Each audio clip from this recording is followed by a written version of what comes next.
5 araw kada linggo planong ikasa ang mga pagdinig ng Kamara sa panukalang budget para sa susunod na taon.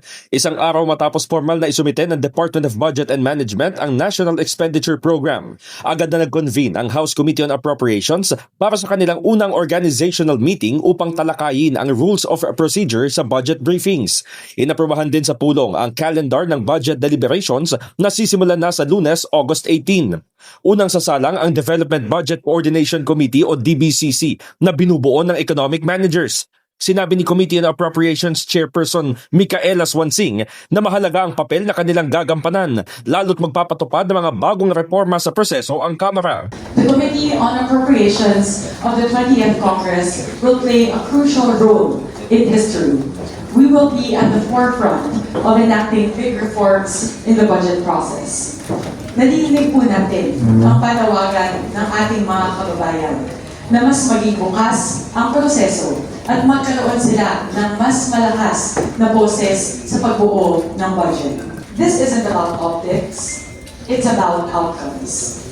These changes aren't just procedural, they are political, moral, and constitutional commitments to restore the Filipino people's faith in how public funds are handled. Para matiyak ang transparency at buong partisipasyon ng civil society organizations, isa rin anya sa gagawin ang People's Budget Review at ang Budget Amendment Review Committee. We will though carve out one day for what we call the People's Budget Review. Yun po yung kinomit ko na magkakaroon po ng engagement yung Committee on Appropriations sa ating mga civil society organizations at people's organizations.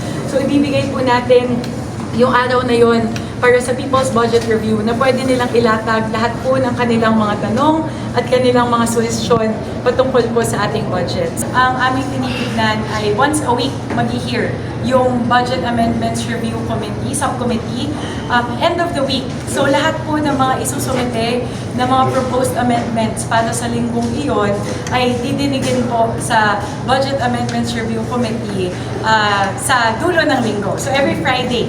Samantala, umaasa naman si Swansing para sa matiwasay na pagdinig ng budget ay igagalang ng heads of agencies ang appropriations panel tulad ng kanilang pagpapakita ng respeto sa kanila. Sa harap na rin ito ng nangyaring insidente noong nakaraang taon nang magkasagutan sina Vice President Sara Duterte at nooy Senior Vice Chairperson at Marikina City Representative Stella Kimbo sa budget briefing ng OVP. Under my leadership as Chairperson of the Committee on Appropriations, I commit that all of the agencies, all of the heads of agencies will receive the respect due and commensurate to their offices. Kasi co-equal branches po of government, so we extend the same respect to our colleagues in the executive branch. I would hope so.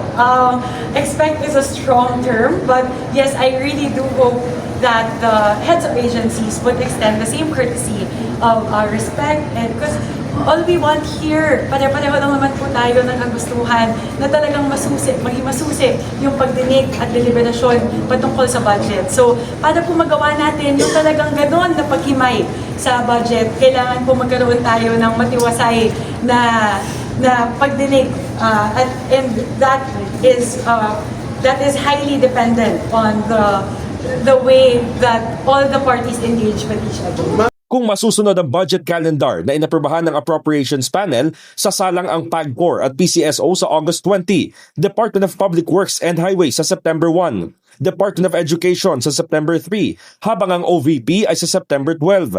Sabi ni Swansing, wala pang notice mula sa OVP kung dadalo o hindi sa budget hearing si VP Duterte.